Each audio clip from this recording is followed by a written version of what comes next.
এটা কি কাব্য নাকি মহাকাব্য বুঝতে ব্যর্থ হলো হৃদয়। আকাশের নিযুত কোটি তারকার মতোই ওদের সমস্ত শরীর জুড়ে রোগের উপাখ্যান। হারানো কিংবা না পাওয়ার ব্যথায়, ক্ষুধার কামড় আর অভাবের তাড়নায় নাভিশ্বাস উঠেছে ওদের। কিভাবে বেঁচে আছে ওরা? জবাব খোঁজার ব্যাকুলতায় যখন দম বন্ধের উপক্রম, তখন লুটিয়ে গেলাম মহান প্রভুর দরবারে। হে অসীম অকার, আর কত রাত সিজদায় নত হলে তুমি ফেরাবে রাশেদার দিন, আর কতবার তাসবিহ জপলে তুমি খুশি হয়ে যাবে হে মহান। আমি তো ভিক্ষুক বেশে চাইছি ওদের সুখ, তুমি কি দেখো না মাবুদ, তোমায় আমি আর কি দিতে পারি যাতে দূর করে দেবে বেদনা? এতগুলো প্রশ্ন আমি ছুঁকে দিলাম করুণাময়ের রাহে।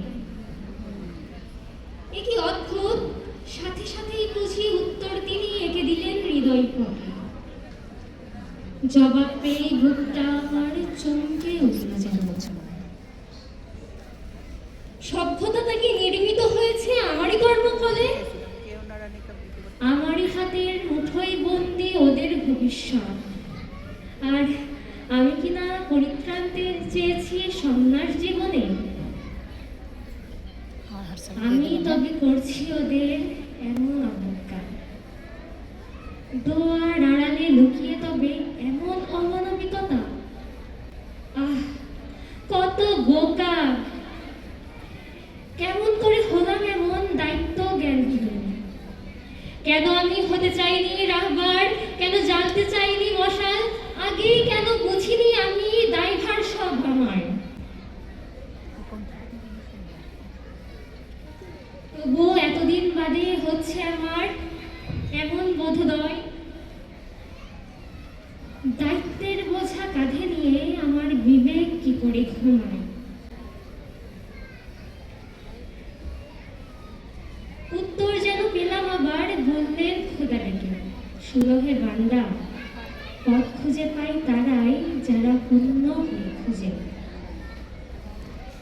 অগ্নিদাহে পুড়ে যাওয়া বুক শান্ত হলো এবার, তবে নতুন করে জ্বলেছে আবারও স্বপ্নচারীর মতো।